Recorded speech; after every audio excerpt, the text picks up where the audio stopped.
మీ అందరికీ IPL teams తెలుసు, అలాగే ఏ టీంలో ఏ ప్లేయర్ ఆడుతున్నారో వాళ్ళంతా తెలుసు. కానీ ఆ టీంకి ఓనర్ ఎవరు, అతను ఏం బిజినెస్ చేస్తున్నారో తెలుసా? ఈ వీడియోలో మనం అయితే ఆ ప్లేయర్స్ గురించి, ఆ ఓనర్స్ గురించి తెలుసుకుందాం, అలాగే వాళ్ళ బిజినెస్ గురించి తెలుసుకుందాం. ముందుగా ముంబై ఇండియన్స్ విషయానికి వస్తే వాళ్ళ ఓనర్ ముఖేష్ అంబానీ, వాళ్ళు చేస్తున్న బిజినెస్ రిలయన్స్ ఓనర్ అతను. ఇక రాజస్థాన్ రాయల్స్ విషయానికి వస్తే వాళ్ళ ఓనర్ మనోజ్ బాండ్లే, ఇంకా బ్లెన్హిమ్ చలకట్ అనేది ద కంపెనీకి ఓనర్. ఇక ఢిల్లీ విషయానికి వస్తే వాళ్ళ ఓనర్ కేకే గ్రంథి, ఆయన జిఎంఆర్ అండ్ జేఎస్డబ్ల్యూ గ్రూప్కి ఓనర్. ఇక fourth Gujarat Titans owner Siddharth Patel, ఇక ఆయన అయితే సివిసి క్యాపిటల్ పార్ట్నర్.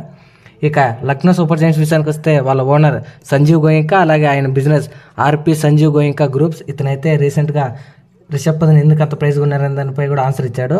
ఇక సిఎస్కే విషయానికి వస్తే వాళ్ళ ఓనర్ ఎన్ శ్రీనివాసన్, ఆయన అయితే ఇండియన్ సిమెంట్కి ఓనర్. ఇక సెవెంత్ విషయానికి వస్తే ఆర్సీబీ, వాళ్ళ ఓనర్ పి మిశ్రా, ఆయన అయితే యునైటెడ్ స్పిరిట్స్ లిమిటెడ్కి ఓనర్. అలాగే ఇక ఎస్ఆర్హెచ్ విషయానికి వస్తే వాళ్ళ ఓనర్ కావ్య మరన్, అలాగే